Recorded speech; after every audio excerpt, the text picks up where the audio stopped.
Hello everyone, and welcome to the 203rd episode of the Poorly Planned Podcast. My name is Benedict. You may know me better as BHL Hudson. Here we talk about movies, TV shows, a bunch of nonsense.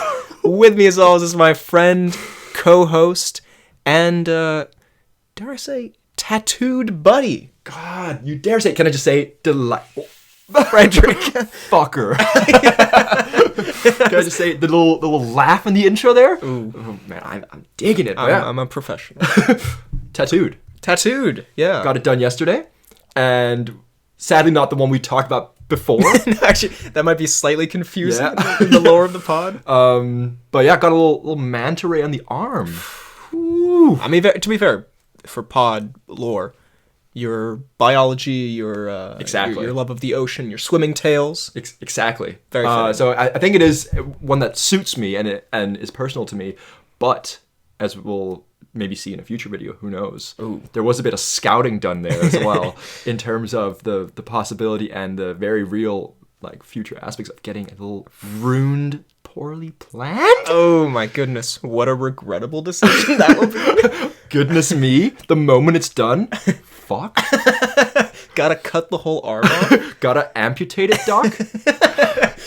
But so today we got a classic pod for you because last time we were returning. It was some schmaltz, some sentiment. We were cheesing a bit, cheesing quite heavily. Today we're talking news. We're talking some oceans movies. Okay. Talk about manta rays. Oh my. I see what you've done here. Thank you. This is all for me. I wrote this all out.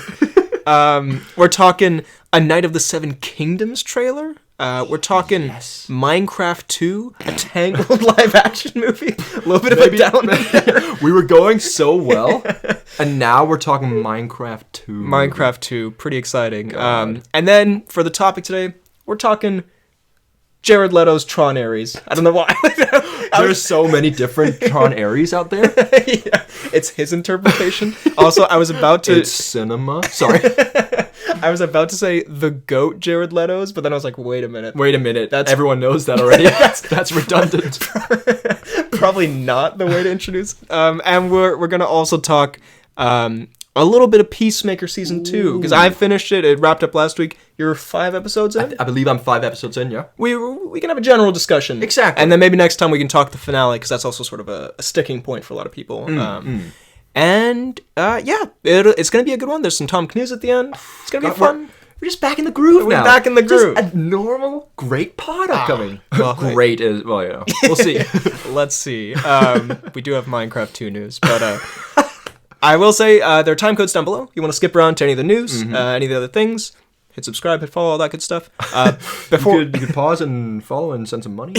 You could cash at me, maybe.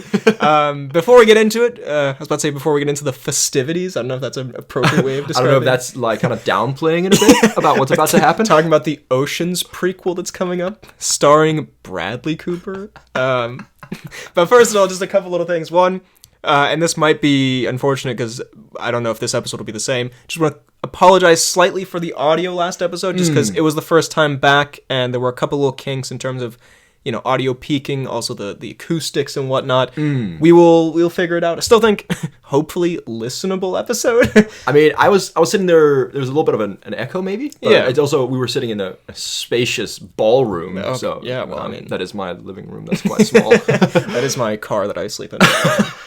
So I don't know. Yeah, I don't know what the deal was. But we'll figure it out. Yeah. And also, the grumbliest tummy. Goodness me!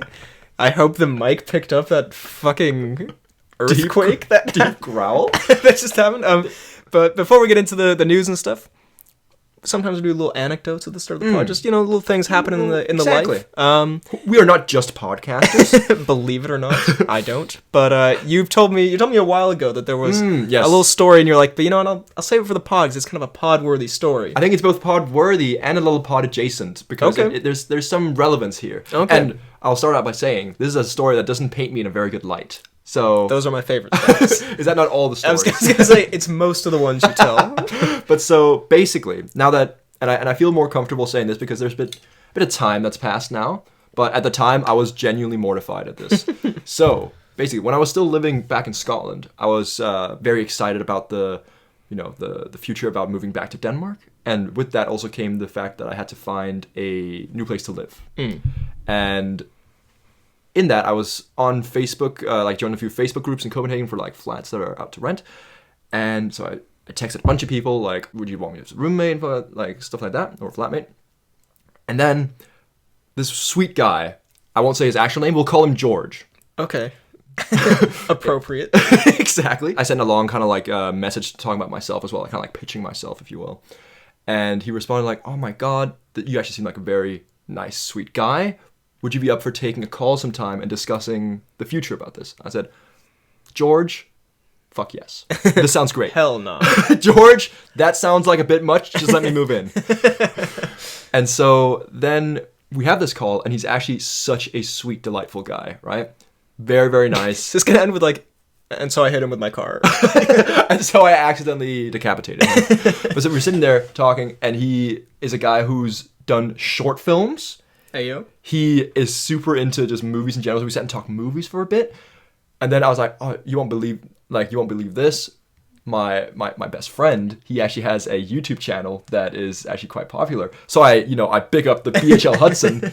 Okay, good. And then through that, I was also like, and just we're talking movies, like, oh, actually, I've got a podcast as well with him, and we started talking about the pod, and I sent him some links to the pod, and so did you lose this house because of the pod? That would be a pod worthy story. You cannot move in. But basically, then we used to sit there, have a great time, and then at the end of the call, like after it was like an hour and a half, I think, had a great time. And then he was like, because we hadn't actually talked rent yet, and I assumed it would be similar to what a lot of the other flats I'd seen. And he goes, yeah, so the rent's going to be, and he said a number that was a lot higher than what I thought it would be. And he was like, does that work for you? And then, in fairness, I was weak here, but after such a nice time, I didn't want to be like, oh no, So I was like, okay. I said, I'll have to quickly look at the financial situation, and I'll let you know. I knew immediately I wouldn't be able to actually afford this, but I was like, oh, I can't crush him. So I'll send it like the next day, and I sent a thing saying, oh yeah, so I've just been looking at it, and it turns out I can only live here short term, so I don't want to put you in that position. Sorry about it. Hope you find someone else. And then he sends me a thing like, oh, okay. And then he the next day sends me, oh, I've also just been listening to the podcast, and you seem like such a genuinely sweet, nice guy. So it doesn't matter to me that it's only short term. I'd like for you to come live with me. And I was like, George, stop this. Oh, that's so And then I had to send him a thing like, I also found out I can't afford it. And then he's just left that on red. No! So George. George. So I felt really bad. Shout out George, who there's a non-zero chance that he's listening to this right Exactly. now. Well, yeah. What up, George? First of all, so I'd like to, if you're listening, George, even though that's not your name, or is it? I'm sorry. Damn. That is, first of all, okay, a lot of thoughts on this story. First of all, kind of sounds like George, and again, I mean no disrespect if you're listening to this, low-key George, put your meat in his mouth. I mean no disrespect, but did this brother bruise your esophagus, George? Because, I mean, I feel like there were a lot of messages like, you seem like such a cutie patootie sweetie guy. Yeah, he was like, your butt's so nice. And I was like, George, it is, but come on. But come on, stay on topic, George. No, that's very sweet. I mean, I always love when I get to meet another movie lover. But I think that's a life lesson we all have to learn, is that if you pull a little bit of a white lie to try to make things less awkward, and then the other person doubles down. Yeah, if they call your bluff, then it is very unfortunate. It happens to all of us. It does, but I sat there feeling genuinely so guilty. And I also was like, this brother knows who I am now. He could, like, dox me. He knows of the pod, my deepest secret. He gonna comment? God, I'll lower the rent after that esophagus comment, which was really on. Again, I'm digging myself deeper. But basically, yeah, met a very nice guy, George, had a good time, couldn't afford it, made up some lies that didn't really fit, and then I think I upset him, but he knows who and what we are. Yeah, I don't also like that I am associated with this somehow. Well, you were definitely like the lubricant into the pod. Whoa. Never have I been described more accurately. The lubricant into the pod. Whoa. Goodness me. So, God. Yeah. Okay, I thought it was worthy to say, but maybe I've painted myself in a much worse light than I thought. No, So. I think you were trying to be nice. And I think that's it's commendable. I will also say on like pod stories that you tell me, I always think it's funny when it comes up that like someone you know or you work with or like a girlfriend or something listens to the pod, because it's always like a wholesome story. But I'm also like, damn, I am like at least 50% of what they're in. Like, it's not me saying some heinous, terrible, like, I don't know, The Rock piss bottle. Yeah, The Rock is a skinny king who shouldn't play an old guy. Pisses a lot, and I mean, I'm like, damn, it's unfortunate. Really that's focus on this rock piss thing. Kind of bit on the old noggin for a while, but anyway. With all that said, speaking of news and stuff, there's no Rock piss updates, unfortunately. God damn, why are we even talking? Why did we bring back the pod? In a way, there is, though, piss news, because we got Clooney news. Oh my god, the most piss news. News segment, piss news. It's just whatever's happening with George Clooney. I don't even know. Needlessly mean. Don't even know why. I mean, I guess Welcome he pisses. back to piss news. Most people do. I guess he pisses. But, yeah, let's dive into the news. And for some reason, there's a heavy focus on Ocean's News, the Ocean's 11 franchise, for those unfamiliar. But they're unrelated. But they came out like exactly the same time, so I guess it's just a coincidence. But first of all, we have George Clooney saying to News that Ocean's 14 is happening. There's been an Ocean's 13? Yeah, of course there is. It's the high point of cinema. Of course there has. Yeah, no, there was the biggest Clooney fan. I thought you were a big Oceans fan. You don't even know of the existence of Oceans 13. I definitely haven't seen Oceans 13. I've seen big Oceans fan, first of all. That's very generous.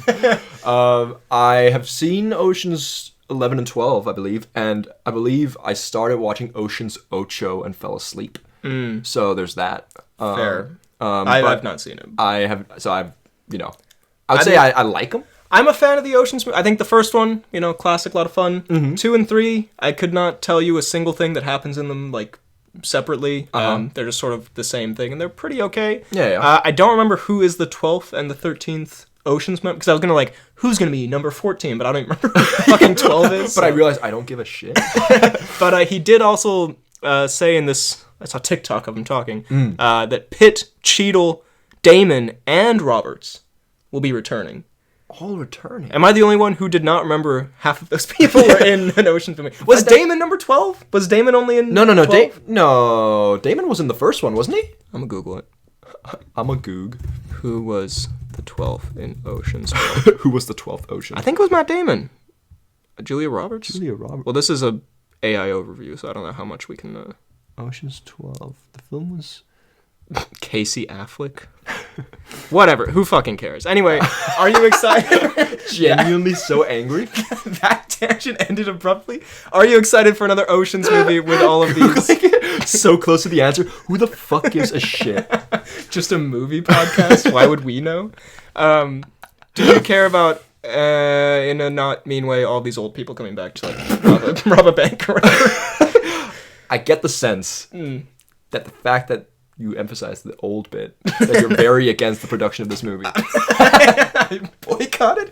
No, I'm open. It just seems like, Oceans is like a franchise people know. We'll milk it. Yeah. I mean, because they did, Clooney and Pitt did a return, where bros doing a heist movie like a couple years ago, and no one saw it. Yeah, that's the one where Clooney's sitting in the train, and it's like, Pitt's like, you've got blood on your jacket, and then Clooney looks down and then flips from the bird, right? Probably, that sounds about right. That sounds like some Clooney activities. Acclivities, if you will. I would not. The clivities. Yeah, so anyway, sure, fine, I guess. But then possibly more or less exciting Ocean's news. And I wouldn't say more exciting just because it doesn't feature as many senior citizens. Okay. But there's apparently an Ocean's prequel in the works. And so was Ocean's 8 a prequel or a sequel? I think Ocean's 8 was a spin-off sequel, because I think, having not even seen it, but I vaguely remember in the trailer, Sandra Bullock, who I think is the star, goes to Danny Ocean's... She's his wife? I think she's his sister. She goes to his grave, but then it's like maybe he's not dead or something. I don't know. Well, I guess he's not dead. He's coming back, but they CGI alive Clooney. He's the for some 14th reason. member? It's Clooney again? And there's just two... That would go pretty hard, actually. Ocean's 14, it's all Clooney. That would be kind of I would sick. watch that. God, that actually sounds... Kind of Kino. Yeah. Let's make that happen. But Ocean's 64. All Clooney again. There are rumors of an Ocean's prequel, and the talk of the town is that Margot Robbie and Bradley Cooper could be circling to star in it. That sounds like a power couple in a movie that I'm very down to see. And it would be directed, the rumor is, by Twisters and Minari director Lee Isaac Chung, which I've not seen Minari. That's supposed to be very good. I did see Twisters. Was fantastic. Honestly, quite enjoyed it. I enjoyed it as well. Quite a fun movie. So he can do, clearly he can do like a great movie and also like a fun blockbuster. And there are also rumors that it would be set in 1960s Europe, which I quite like a period piece a heist. Man from U.N.C.L.E. style, because the Ocean's movies, what carries them, they're sort of, sleek, sexy, fun with the music and all this. You're going to a casino and Clooney's handsome or whatever. These are the notes in the script. That's all it said in the script. The rest was just improv. Yeah, sleek, sexy, Clooney, handsome casino. In Everyone- parentheses, 64 Clooney's. Everyone knew exactly what they had to do. They won Best Picture. They won Best Clooney. But so would you, A, be interested in a Cooper Robbie Ocean's heist prequel, and B, would you be more interested in that than Ocean's 14? I dare say I would be a lot more interested in that than Ocean's 14. Again, I'm all there for the Ocean's 14, despite not having seen the last one. But, that sounds like a fine thing. But this period piece heist thing sounds cool. Yeah. Sounds cool. I'm there for it. That being said, Ocean's 14, putting aside that it's an Ocean's movie, seeing Pitt, Clooney, and Cheadle all hanging out. That's a best cast Oscar right there. But yeah, anyway, Ocean stuff. Cool, I guess. Cool. Ocean's 14? Ocean's 1960s? Another just how many Clooney's are there? Very exciting, I think. Could be cool. Speaking of Clooney, speaking of piss, speaking of possibly very exciting, I have slightly mixed thoughts. I feel like you are maybe a little more psyched. Okay. But we're talking, there was a new trailer this week for A Knight of the Seven Kingdoms. Yes. Which is the Game of Thrones prequel series that's different from the other prequel series. There's a whole universe, The Tales of Dunk and Egg. Yes, which is a spin-off book. Is it a full book or is it like a little? Is it I think it was 3 like short novellas about like 100 pages each that were then mushed into one like 300-page book or something. Okay. So I'm actually planning on reading it in anticipation for this because I had that on the old list, and then now that this is coming out, I was like, why not? Sounds like a good time. But so I think it is like a Hobbit type thing where it's just like a little pre-story before some of the other stuff. Yeah, I mean, I'm currently reading Game of Thrones. You can see it over there. I'm about halfway through the 3rd book. Right next to all your pornography. That's quite good. Sitting on top of the Odyssey, aka my pornography. What do you read for pleasure? The Odyssey. Very good book, by the way, I must say. I'm gonna come out with a hot take here. The Odyssey? Yeah, not that bad. Kind of underground. But A Knight of the Seven Kingdoms, the trailer looks a lot more comedic than the previous Game of Thrones stuff. It does look a little... I don't know how I will feel about that, actually getting into it, because I'm like so used to this being like such a gritty, serious world. Yeah. So it'd be interesting to see this like slapstick with egg and dunk. Well, it looks, and I hate to invoke this, it looks a little bit MCU coded, if I'm honest. It does a little bit. Not in a it's not like Ant-Man and the Wasp type vibe, but like kind of like a Guardians of the Galaxy-ish vibe, which is interesting. It's because, to me, House of the Dragon, I think the last season was mid for a lot of reasons. A lot of them like momentum story based, because like I feel like nothing fucking happened. But I also, part of my problem with that show compared to Game of Thrones is that there are like very few fun, likable characters. Like Game of Thrones has such a variety of characters, and there's characters you root for. There's some that are funny. There's some that are sympathetic. And I feel like in House of the Dragon, they're like all kind of like you feel sorry for some of them, but they're kind of all terrible. They're all kind of terrible. And then there's some people that you genuinely, because in Game of Thrones there are, as you said, like a few characters that you maybe don't love, but there's still some interesting stuff about them. House of the Dragon, there are some genuinely like boring characters. I don't really give a shit about any of them. Exactly. And I think the whole show is like kind of too, not too grim, but just sort of like, yeah, it is a bit of a one note. It is a bit of a downer at times, and also the fact that at the end of season 1, they basically tee up this great thing that's going to happen in season 2, and then all of season 2 is also just like a build up. Yeah, but so in terms of like tone, I guess I should be pro doing something more fun or whatever, but I don't know. I thought it looked kind of fun. But it did look a little... It looks a little goofy. Yeah, a little... It's just a little strange to see in the Game of Thrones world, like, again, like an MCU style tone. Yeah. I don't know. And also, for some reason, I don't know, when they just say, like, 100 years before Game of Thrones, I just kind of rolled my eyes because I was like... It's the same thing with Star Wars, where... I know everyone hated when they made new Star Wars stuff in the timeline or whatever, but I'm like, can we, like, move forward? Like, I'm just... I don't know...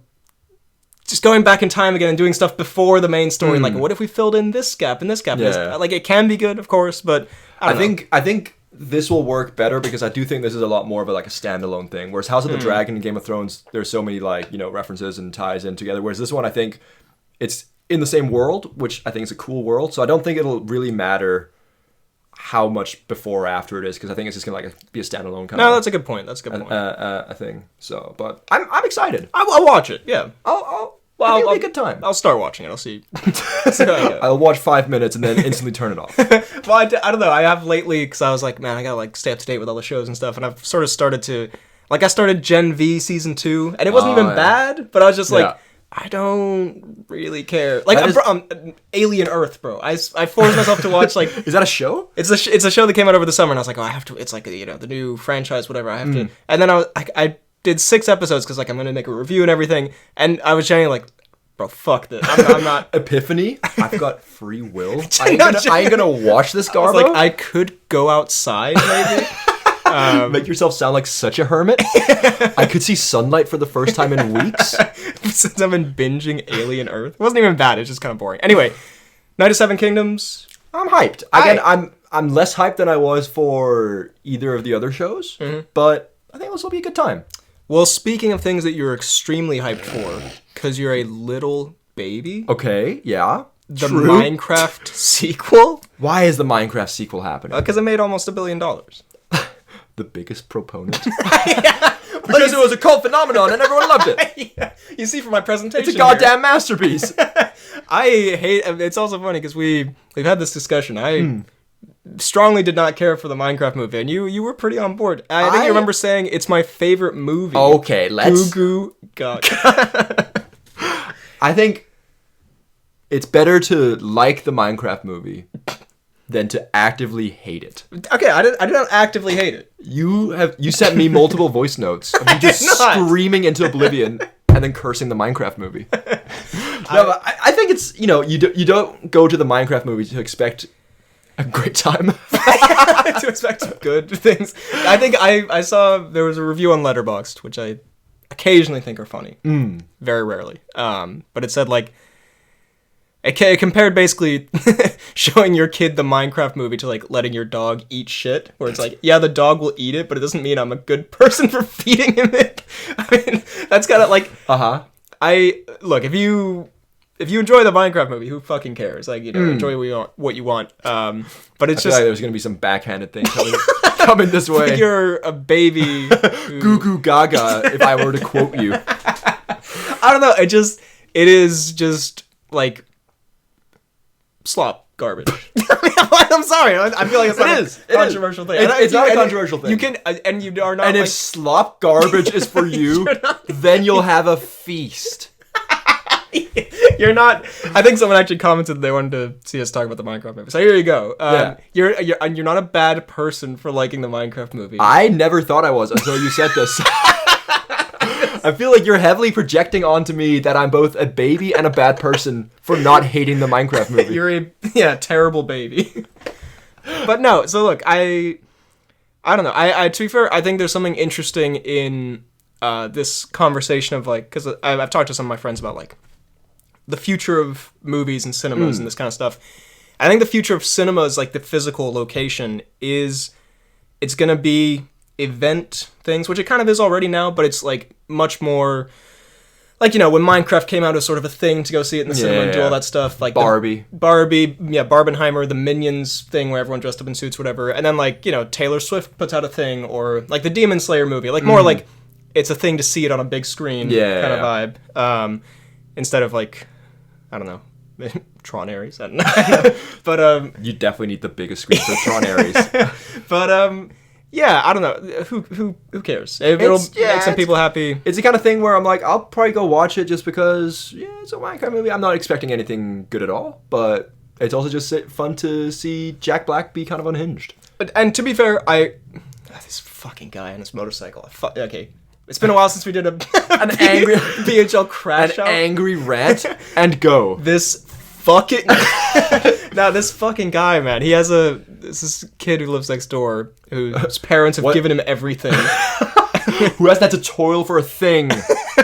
He kind of has. Okay, I'm not gonna get into it. No, get into it. Well, no, he has a motorcycle. And when you say kid, how old we no, he's like around my age.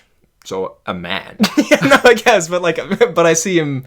I demean him in this way because I don't see him as a man. Anyway, yeah, he has this fucking motorcycle and he revs it up every day. It pisses me off. Is he just out there chilling and revving it, or what's? I guess he goes places, but he spends like 20 minutes revving it. I don't have a motorcycle. I'm not daddy's little rich boy, but I assume you don't have to rev it up every time. Dead eye contact when you said that. But anyway, Minecraft. What were we talking about? Anyways, Goo Goo Gaga Minecraft movie.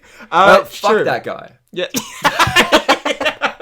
But I was just gonna say, I agree with your point because I watched the Snow White movie the other day for because I'm making like a worst of year worst movies of the year end of year video. And I was like, I want to be generally kind of, you know, just like when you do a best of list. You want to be up to date. You want to see the worst. You want to see the best. I've heard it's bad. Let's watch it. And yeah, you know, it wasn't good. But I also think like it is way weirder to like spend 2 hours yelling about the Snow White remake than just like not yelling about the Minecraft remake. No, that's normal. That's the point I'm building to. But no, I agree with your point that some movies it's like, yeah, you can say it's bad, whatever, but if you make like a 2 hour mini doc about like the Minecraft, then you're letting the Minecraft movie win. In a way. I guess. Yeah, no, it's kind of goofy. So anyway, no, actually, okay. Last thing we'll say about the Minecraft movie.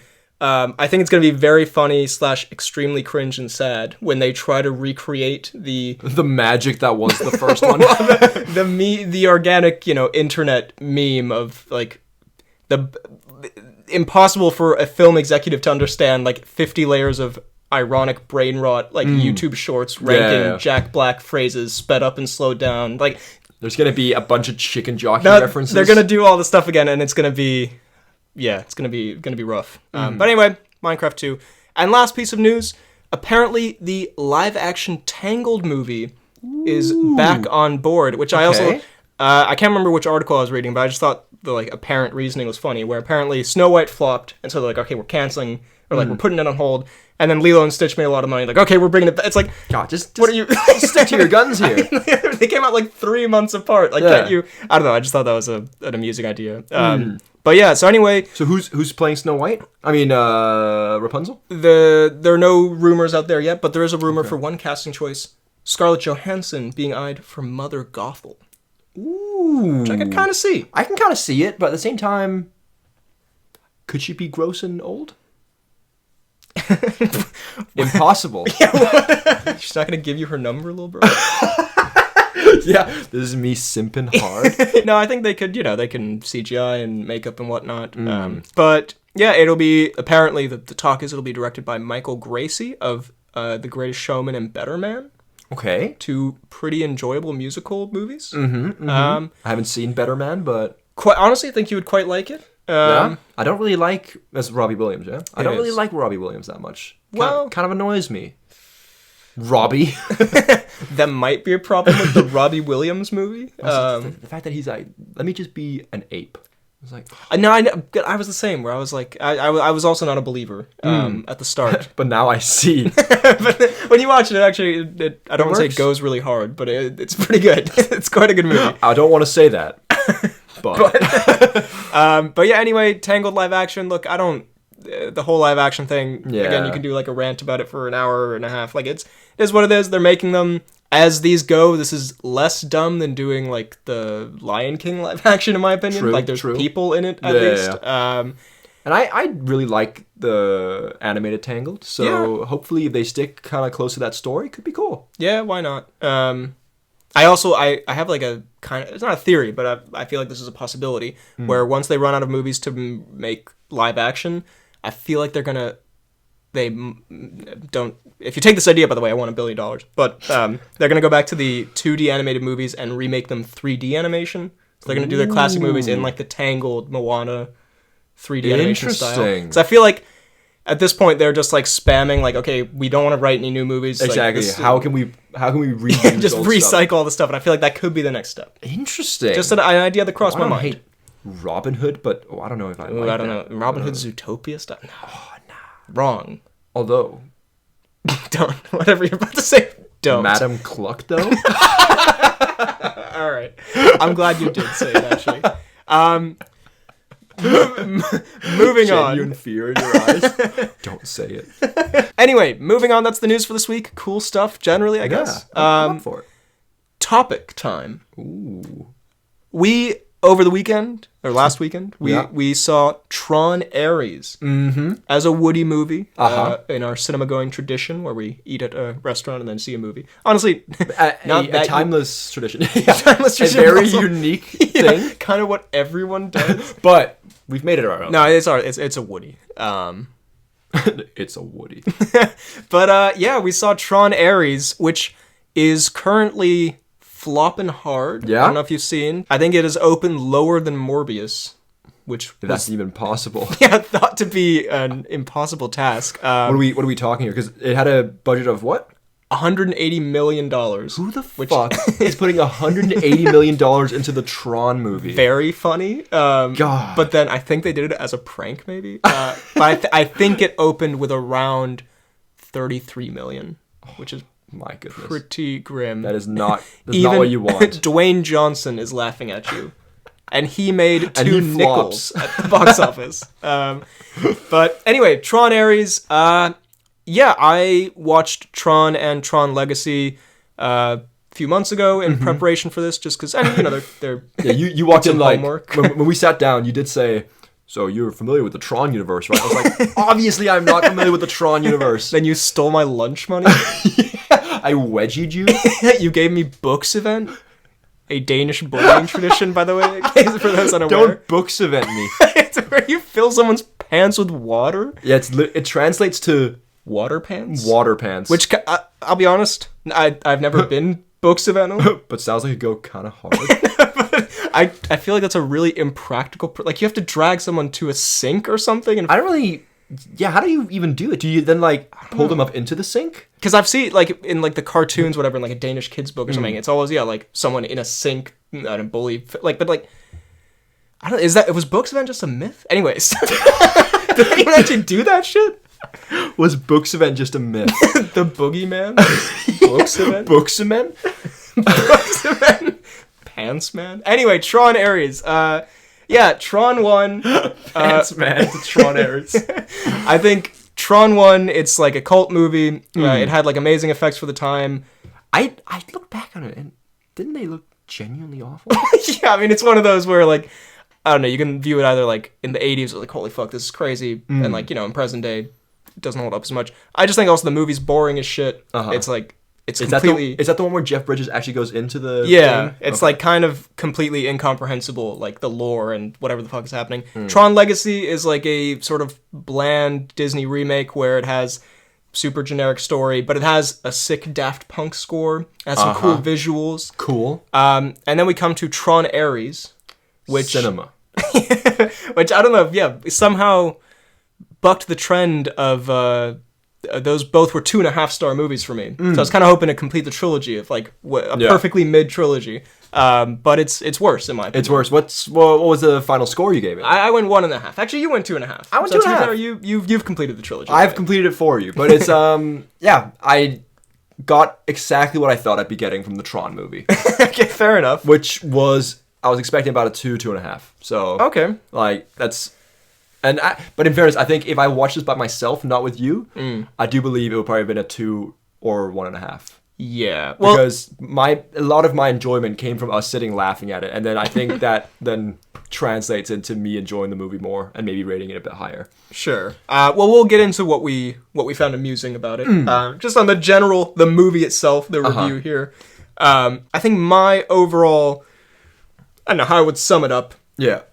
It has some cool visuals, as you'd hope from a Tron movie. Some of the light things, pretty neat. I don't really get it though. Like, they just leave the light behind them? Well, yeah, because in Tron 1, they go in a video game, and that's like a game where like it's like Snake kind of, where you cut each other off. Then so they bring it into the real world, whatever. But I don't really, I didn't have the Tron lore that you obviously house. Why you have to do the homework. And the score, generally pretty great. It's Nine Inch Nails. Like, they seem to just kind of get like a cool music person to make the music. But then, I mean, I was saying this to a friend of mine. I was like, why don't they just make music videos for Tron? Like, because that's the best part of these, is like the part that it basically just feels like a music video. Like, why do you build a whole movie? Crazy cool light stuff and then the yeah, it probably wouldn't take $180 million you'll never see again. But that's kind of the pros. The cons, it's just like a super generic blockbuster story. It's like the characters are like,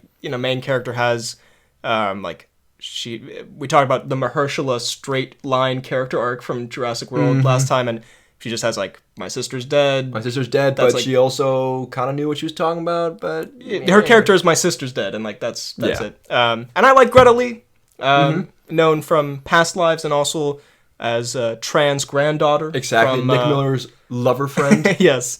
I honestly think she's fine, but as you say, very just...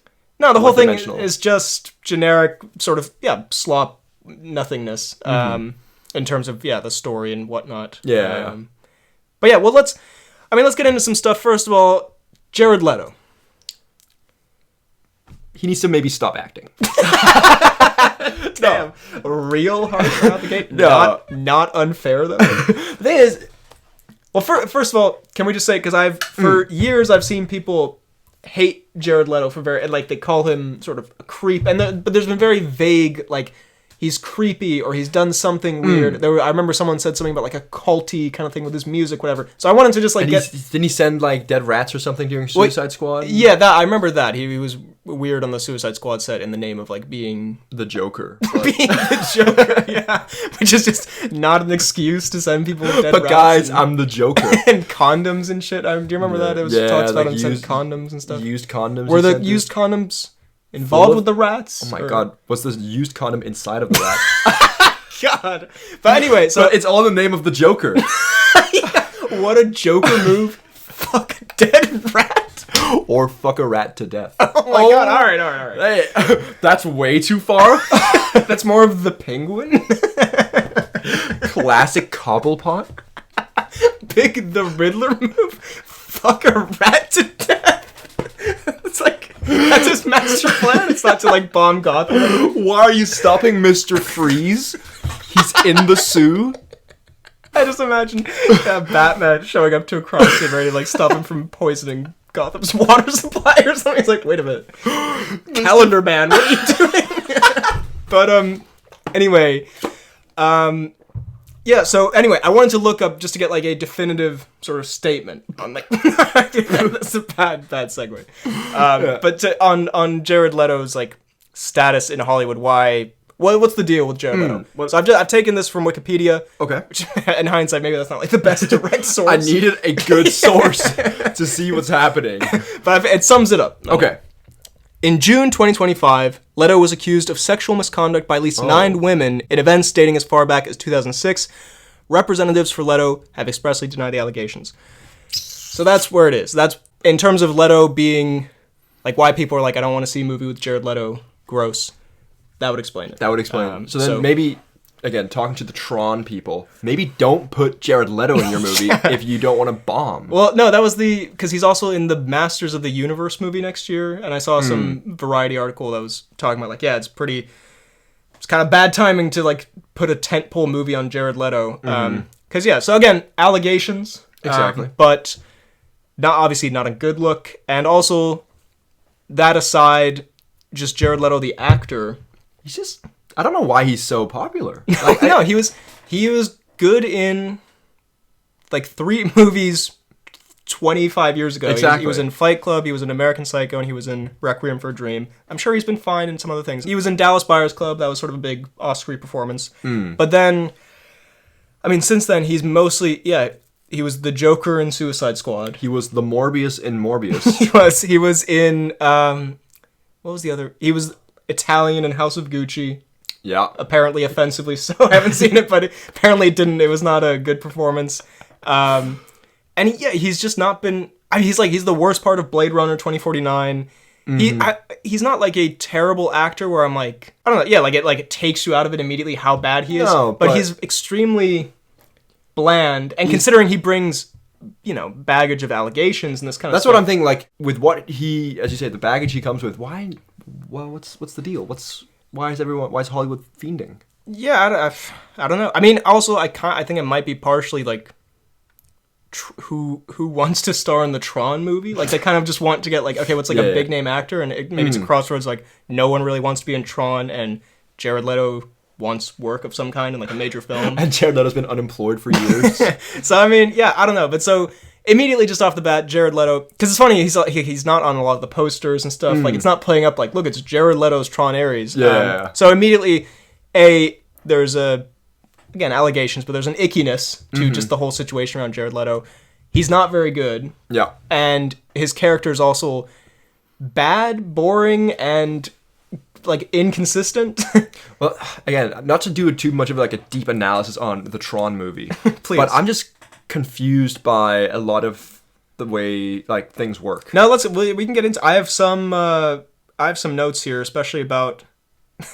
Okay. First on the Leto, to close out on the Jared Leto thing. His character is a computer man guy from inside the Tron computer thing. Whatever the fuck. And he comes into the real world, and they half commit to the emotionless robot character learns human emotion, because, like, for a large part of the first bit of the movie, he's just completely, like, nothing. He's just, which, to be fair, the character is a program, whatever. Exactly. That's what you'd expect. But then completely, like, out of nowhere, during the scheduled Honda Civic commercial in the middle of the movie, he becomes Honda...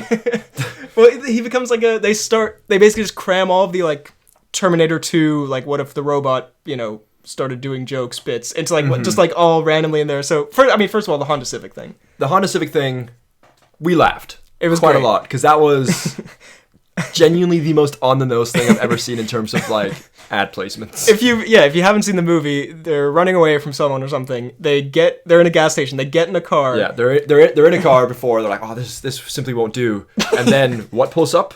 The old Honda Civic 2000 something. Well, like, it's so funny. It's, like, shot like a car commercial. Like, it has this sort of. It's also funny because Jared Leto's wearing, like, the Tron outfit, but everything else, it looks so flat and, like, it's lit like a car commercial, and, like, it just pulls in on him in the car, and he's like. He just does, like, a rundown of the schematic. He's like, the Honda Civic with this kind of dual engine, and I love it. How much horsepower? A classic. It's like, oh my god, yeah. We started laughing, and then the following scene, a couple of, like, cringe bad things. First of all, again, they start doing the, like, he's, like, relating to her, but he's a robot, so he does a bad job. He starts talking about, like, her sister. You were jealous of your sister, whatever, and then they throw it, like. Just such a, like, no robot or person would ever do this, where he's listing, like, a bunch of things about, what's her name, Greta Lee, and then he's like, what does he say? I wrote down the fucking song name here. In the same sentence where he's like, oh, I looked through all of your memories, I just can't get enough. Of Depeche Because that's a Mode. Depeche Mode song. And then she's like, what, you couldn't get enough of my memories? He's like, no, I love Depeche Mode, that's the song. It's like, fuck off. Again, Depeche Mode... totally okay for a few songs, but who the fuck thinks Depeche Mode? Now that's a goated band that I'm gonna. And also, does that count as, like, a product placement for Depeche Mode in this movie? Like, I don't know how that works. I mean, it seems like a very strange band to focus in on. I think they threw in Depeche Mode because it's 80s, and it was, like, 80s nostalgia, and they visit Jeff Bridges in 80s Purgatory or wherever Mr. he is. Depeche. Yeah. But, yeah, it's just... pretty and so Depeche Mode is how he learns that he has feelings and he's more than a robot, and it's also just such a very kind of, as you said before, like, quick switch from being like, and then suddenly he's gonna risk everything to save Greta Lee, and it's like, again, it's like character arc it's the checkboard character. Like I think we talked about this last time. Like it was the first half of Sinners we were talking about, where it's like the best movies, they do like the necessary things movies have to do without you noticing. Like that's what makes a great story and that kind of stuff. And this is just like, we do the effects stuff, and then we have the story. Like you can see them writing the story in real time on the screen. Let's see. Okay, some logistics here, just of this world that I'm curious about. And this is... We're getting nitty-gritty. This is coming from someone who, as we've established, is an encyclopedia on the Tron universe. Exactly, the biggest Tron nerd, if you will. And I still don't really understand this. First of all, Evan Peters... Can I just say, I didn't hate Evan Peters in this. You know what, Evan Peters, he has a couple of crash outs that are pretty funny. Exactly. I'm freaking awesome! But he's the villain, and he can basically synthesize bullshit things from the Tron world. So he can make weapons or whatever, but they only last 29 minutes. Mm-hmm. My question is, and maybe I missed something, I don't know. When they run out at 29 minutes, then he's like, fuck, we have to start over, we have to go synthesize again, then get back in the city. Couldn't you just synthesize new ones like every minute? Well, and then just keep sending them? I'm sure you could, because he does synthesize, or was it Athena? Is that the other? Like, Athena comes through like halfway through Ares's like 29 minutes at one point. Yes. So I'm sure So couldn't you just synthesize like a tank every 30 seconds and just keep sending them out? And so maybe like have this delay? like have the facility be mobilized so you can like... Yeah, that would have been smart as well. But I mean, I just think like you could just send them in waves where then like, you never... Because then the characters, the good guys, they always get a break when the 29 minutes are up. But like, you should just spam... I don't know. And then also, just more on the Tron world, which, again, this might be explained in my favorite movie, Tron 1. But I just thought it was funny that like, they're like... the whole thing is that the good guys in this, they're like video game developers, but they also synthesize a technology that can create matter out of nothing. I was like, they make like mobile games, but then they also make like the most world-changing invention I don't of all know time. what, it's like, PlanetSide, or whatever the fuck it was called, that game. Like, we're launching PlanetSide 2 today. Because it just seems so, in the first one, Jeff Bridges is like a video game nerd developer, and that's sort of the tie-in there. But in this one, it's like, so it felt like it was just to do like a reference, like, look, they also make video games, but it's like, but they're also making an orange tree in the Arctic that out of lives no matter. Like, I don't know, I just thought that was like imagine a fucking, I don't know, Mojang like solved world hunger. Like, so this guy definitely loves the Minecraft 2 movie. That's the only fucking video game I can think of. Imagine if Assassin's Creed's Ubisoft solved the Russia-Ukraine war. Okay. Solved AIDS. Ubisoft announces with the next Assassin's Creed game. By the way, Lupus out of here. DLC included, we fixed cancer. But, Honda commercial, Depeche Mode. Oh, yeah, okay, well, yeah, just on the film in general, I don't know if you felt this, it had that, speaking of Leto's most iconic role, it had that Suicide Squad type editing, the 2016 Suicide Squad, where it's like, it feels like it's edited like a trailer or a music video. Remember that movie where like there were some cut on like, the needle drops? There was, I think, less so in Tron, but I do see what you mean. Like there are a few scenes where it's very like it's like choppy, and it feels a little bit like it's tailored more to the music. Where it feels like a highlight reel almost that you're watching. And speaking of the music, by the way, the music generally good, but sometimes not very fitting. Because there was like super intense scenes where like some fucking character disintegrates into dust, and then it cuts like another scene, and it's playing, I believe I described it as Moo Moo Meadows music, where it's like ding ding ding ding ding ding ding ding. It's like, what? You did lean into my ear and whisper Moo Moo Meadows. Did not, fit. There is some. I think that also is maybe why it comes across even more as like a jarring editing. It's just because of the music. Suddenly, it goes. Right. So like you're seeing that kind of like contrast in a way that is not impactful in a good way. Occasionally some scenes. Run your Animal Crossing music.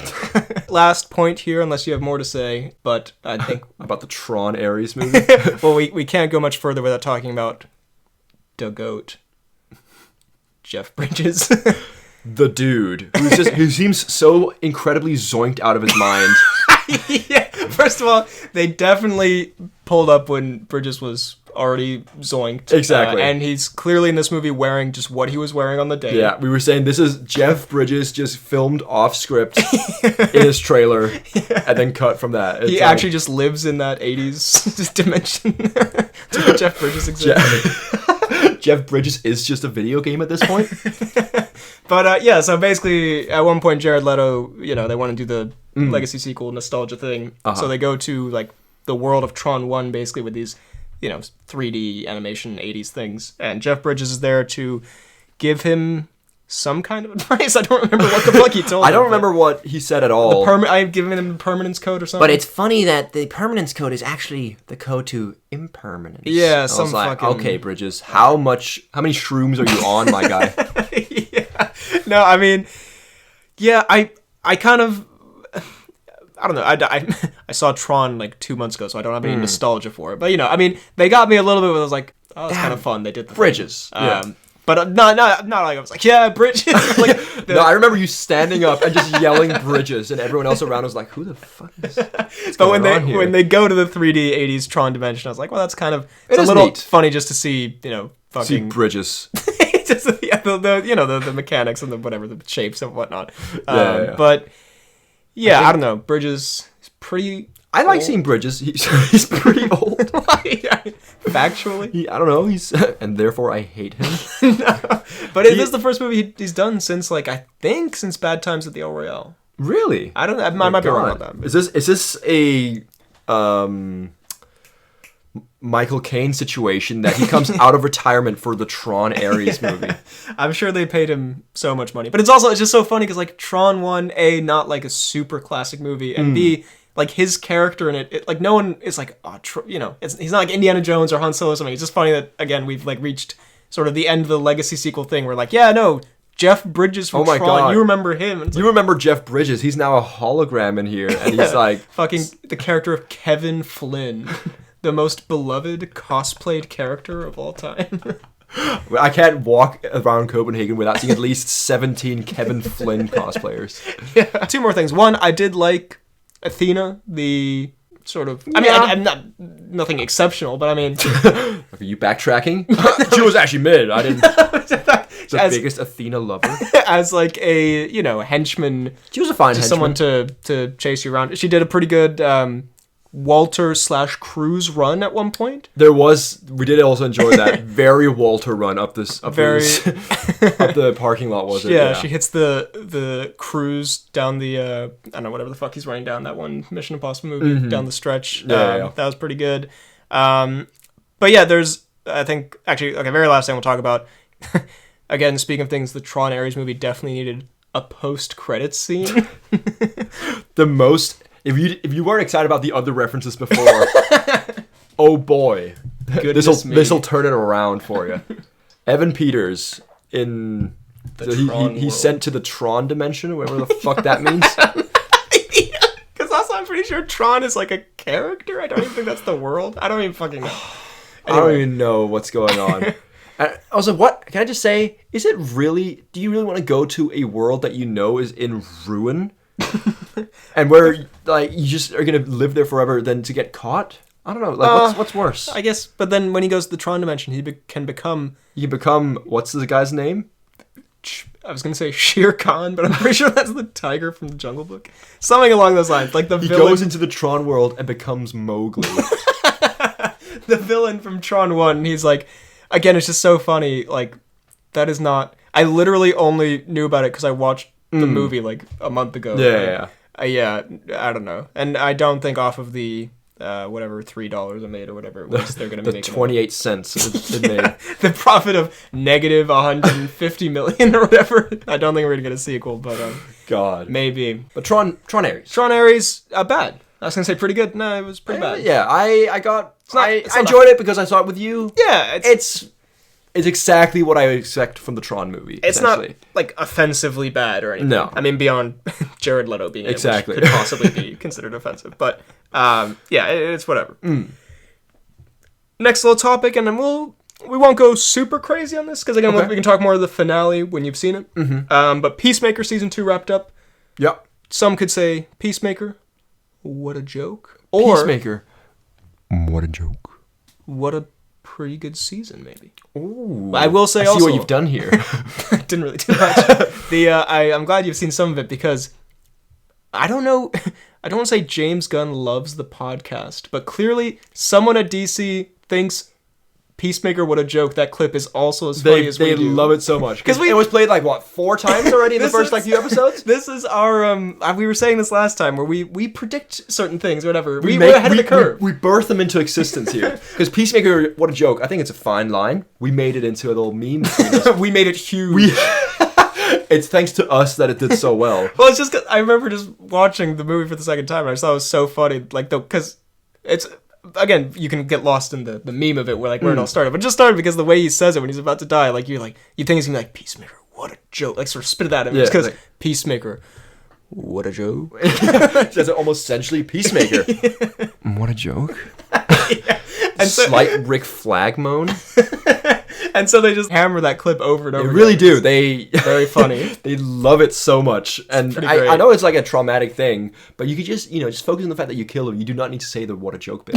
You don't need to include that. That I fear they think that line unironically goes hard. Yeah, but it only ironically goes silly.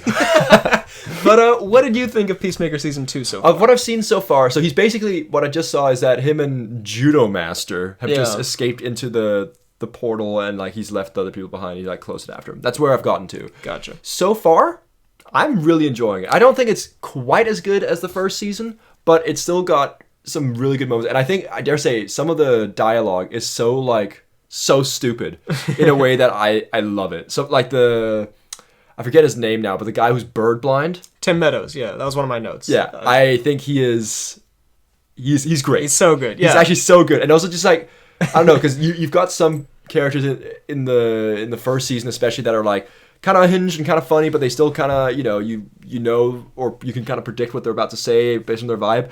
I can't predict what he's going to say at all because it's the most unhinged stuff I've ever seen. Yeah, no, I think he's always a highlight in whatever he's in. I love Tim Meadows. And yeah, I agree. I think it's not quite as good as the first one. It's always hard for a season 2. It's not as fresh, and I think, I don't know, the first one I think had a little more sting to it, where because it's a little bit like they do with Guardians or with any movie or series where the characters start as assholes. Because in the first one, when you first meet Peacemaker in the Suicide Squad, he's a borderline actually the worst. Yeah, no, he's terrible. And in Peacemaker season 1, he's still pretty terrible, and but a lot of the other characters are also pretty shitty. Mm-hmm. And now they're quite wholesome. They're sort of a family group, which I like. But I really do enjoy the family kind of dynamic they've got, and especially, we'll get into it more, but Vigilante and Peacemaker and everything like that. I really like Vigilante as well. No, he's pretty funny. They have a it's very James Gunn. They have the misfit family kind of thing. Yeah. I like the story, and again we'll talk about this more later on with more spoilers. But the other dimension thing, I think that's a fun sort of it makes it distinct from season 1. It's its own. It does, plot and line. there's been so much multiverse stuff lately where. When I saw that there was going to be some of that in here, I was like, oh, is this going to be... But they've done it in a way where it's not... I'm not tired of it, I'm still there for it. Whereas, when all the MCU stuff with the multiverse, I was kind of it totally died. Yeah, well, I think the key with a multiverse thing, especially in a comic book thing, is that it should be, and this seems so fucking obvious, but it should be in service of something, weird. It shouldn't be... I've not seen Loki season 2, but I feel you shouldn't be doing explanation, a long-winded technical analysis of what it means to be. It should be more, again we'll talk about it more, but this alternate dimension thing had a very Justice League Unlimited type of quality to it. Yeah. In a little bit more of an adult version of that, but there's a twist involving it, and I think again it's very comic book, and I think that's you should just do something in service of a comic book thing. I like all the characters. I think it's pretty funny. I get kind of like James Gunn. I think he has a 70% strike rate for me with humor, where most of the time I think it's pretty funny. Some of the jokes don't totally land. I don't love Judo Master. I actually just really, from season 1, I hate Judo Master as a character. I find him so annoying. Yeah, I think he's supposed to be annoying. Yeah, because he is the kind of as they say, they're the gum under my shoe or something like that. Just won't go away. but just make him go away. I really dislike him. I'm not a big fan. I remember that in season 1 as well. Yeah, I find him just sort of a little bit grating. But yeah, I like the whole crew. I like Adebayo and Economos, and I think Jennifer Holland is really good as Emilia Harcourt. She is. There's a lot more of the love dynamic, will they, won't they kind of thing in this season. Yeah. And she, as you say, is... She is James Gunn's wife. James I don't Gunn's know if wife. I revealed this to you. Yeah.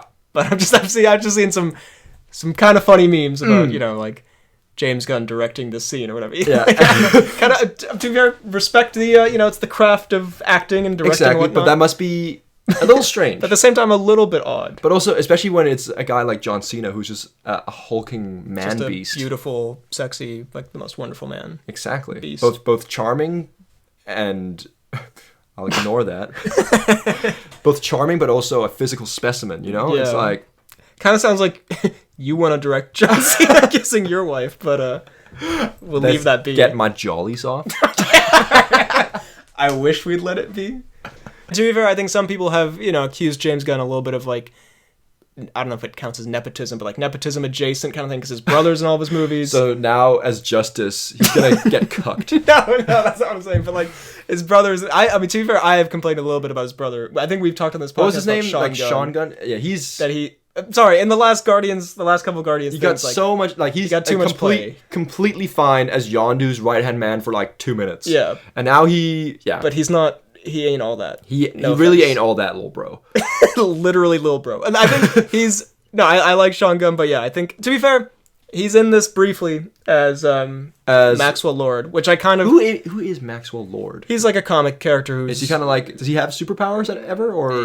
I think he's more of like a Nick Luthor, Fury Nick Fury type guy. Yeah. But I crashed out slightly in my Superman video where I was like, man, Sean Gunn is not fucking Maxwell Lord, bro, whatever. And to be fair, I don't care about the character Maxwell Lord. I have never heard of this character, so... And to be fair, in this, when he's there briefly, I thought he was alright. He was pretty good. Again, he's pretty good. He's just not like... He's just not... He wouldn't be getting that gig if it weren't for James Gunn, is what you're saying. I'm just saying... Quoting B.H.O. Hudson here. I'm just saying Kraglin was doing too much in the last couple Guardians things. Not a hot take. Yeah, that is kind of the most common opinion. Kraglin, tone it down a notch.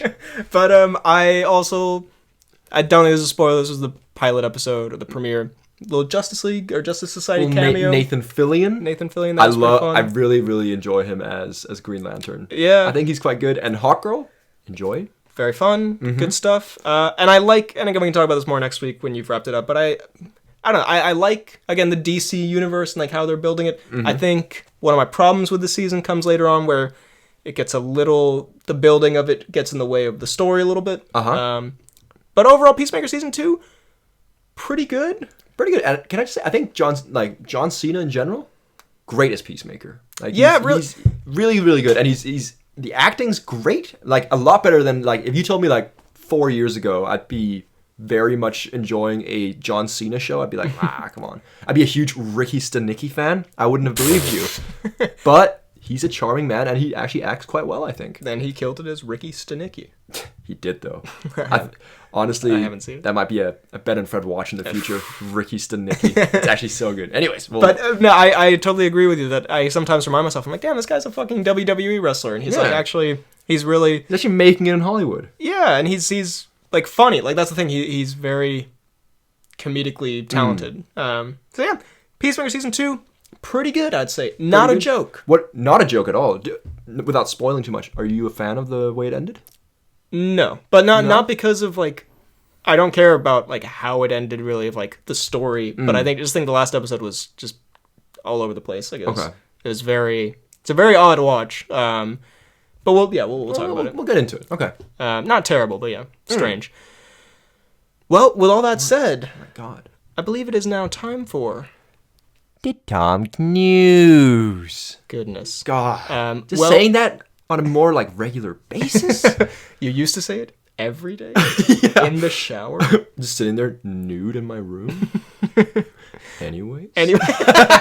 So Tom Cnews. Well, I'm very excited to say this week's Tom Cnews is a throwback to one of the best pieces of Tom. Not Cnews. an all-time great. Are we Don't say Tom Cruise cake right now. Cruise cake news. Don't Cruise cake news me. And I think, look away for a second. I think this headline, quite amusing. This is from CBS News. Cake popularized by Tom Cruise's holiday gifting is recalled over health concerns. And I just need to read you the first line of this article. Please. This is maybe the most, considering the Tom Cruise cake news we've covered, this might be the most heinous sentence ever written. Okay. Tom Cruise's friends and colleagues may have been given a taste of something unexpected. They be munching that cruise cake every Christmas? Every Christmas. Apparently, so look, I skimmed this article. I think just the gist of it, it's not like that deep. I think The Bund cake. the bakery that I think is associated with the Tom Cruise cake. I don't know if it's confirmed it's the place. But apparently there was something where like it had some ingredients that someone might be allergic to. They had to recall it, whatever. And so it's not that deep. I think maybe 20 people have died. Sent out cyanide Cruise Bund cakes. So I think it's fine. I think I saw God. like no one actually had a reaction. They just had to recall it or whatever. So Cruise is sending out. Wait, go down. What does it say here? It's insane because I would have on Jimmy Fallon, and Jimmy goes, you know what we have to look forward to next month? Tom's coconut cake. Tom's coconut cake. Bakery owner and cake creator Karen Doan told the outlet. I think Tom Cruise possibly has a tramp stamp with an arrow pointing down that says Tom's coconut cake. But anyway, so yeah, I think it's fine. I think they just recalled it and did whatever. But I just thought the headline, cake popularized by Tom Cruise's holiday gifting is recalled over health concerns. I mean, I think just... It may contain undeclared wheat and milk. Tom Cruise like, yeah, sorry, I put some of my undeclared milk in this. Sorry, you've got my undeclared wheat in this cake. What could that possibly even mean? Anyway, so yeah. So I think from what I may have gotten from this article that I skimmed and didn't really read. So Cruise does not bake these cakes. No. He only models his anus for them. He just go. And it is a perfect 1-to-1 replica. Yeah, if you Google the Bund cake. Don't ever Google the Tom Cruise Bund cake. Like staring down the barrel of a gun. If the gun were super juicy and bundy. Okay, I'm losing the plot here. No, and so I don't think... So I think he gets them from this bakery, which I guess would make sense. I don't think he actually stays up cooking cakes. Billed as a coveted gift each year among Hollywood A-list celebs. The site lists some notable recipients of the cake, including Barbara Walters, Jimmy Fallon, Kirsten Dunst, Henry Cavill, Angela Bassett, and more. God. Goodness. Oh, yeah, a 2021 Spectrum News segment identified Cruise as a customer of this... what is it called? Is it called Goldbelly? No, Los Angeles-based Doan's Bakery. He's recalling 2 cakes. Like we're actually digging deep in it. Doan's sold the cakes, which it shipped through Gold. Okay, so it shipped through Gold. But anyway, there's a thing here. A 2021 Spectrum News segment identified Cruise as a customer and said the family-owned shop is grateful for his patronage. In 2022, Rosie O'Donnell posted a photo on social media of the cake accompanied by a card reading, "Warmest wishes to you this holiday season, Tom Cruise." My God. I don't think I've ever read a more sexually charged message. Warmest wishes? Hello, warm, undeclared milk in this? Sorry. Warmest wishes. Here's some undeclared wheat for you. It's a wax model of his balls. Anyway. My undeclared milk. Anyway, so point being, there were like 2 cakes that maybe had too much wheat in them or some shit they were calling it. It's like totally nothing story, but I think we may have identified possibly the bakery where Cruise procures these cakes. So, and that we can do a lot with that. Well, I mean, we have to eat the cake at some point. We have to eat the undeclared wheat at some point. Do we have to get it from fucking LA? Do I have to order it from there and ship it across the world? Do they even ship it? Like, I would assume not. Well, it could be. Maybe. Or maybe we have to go to LA to try out the... Oh my God. Why are you going to LA? Is it business? In a way. Yeah, we might have to stop at Doan's Bakery. Doan's Bakery, if it's still open at the time. Yeah. If they haven't been infested with receiving wheat. the patronage of Tom Cruise cannot be healthy. It's a reason he's been divorced. He face in milk. It's God. the reason he's been divorced. Anyway, that's some cruise cake news. Good stuff. God, I never thought we'd hear the cruise cake again. I think we'll... I mean, if this is what counts as news, I think we'll hear about it a lot more. We've got a lot coming up. But so, yeah. That was this week's episode 203. Hope you enjoyed. What did you think of Tron Ares of Peacemaker Season 2? What a horrible thing to say. What did you think of Tron Ares? Out-of-pocket question 101. No one should have to answer that. Do you have any thoughts on some of the news? The Clooney, Ocean stuff, Night of the Seven Kingdoms, Minecraft 2? I mean, I'm just excited for a Cooper Robbie kind of like 60s kind of thing. I think that sounds like a good heist movie. Could be kind of epic. If it is similar vibe to Man from U.N.C.L.E., as you said, like, that sounds great. And Minecraft 2, beyond excited for the best movie of all time. Same. With all that all said, thank you so much for listening. I hope you enjoyed this episode. If you did, drop a like, subscribe, hit the bell button. No, we don't say that, do we? Bail bombs. Yes, we do. We do say that. Do we say hit the... No. Anyway, hit the like button again. No, that'll unlike it. Wait, hit it. Hit it 3 times. Hit it 5 just to be sure. If you're listening on YouTube, we're also on Apple Podcasts and Spotify. Please go follow, leave a 5-star rating if you're listening there. We're on YouTube, subscribe. It's good stuff. You can find me on YouTube, BHL Hudson, Instagram, BHL_Hudson, Letterboxd, Real BHL Hudson, and you can email the pod at bhlhudsonvids@gmail.com. Ooh, you can find me on YouTube at FDK Space Gaming, Instagram at Fidalgard, and at Letterboxd at FDK_Thwilms. Thank you very much for listening, and we will see you next time. Booncake. Powerful.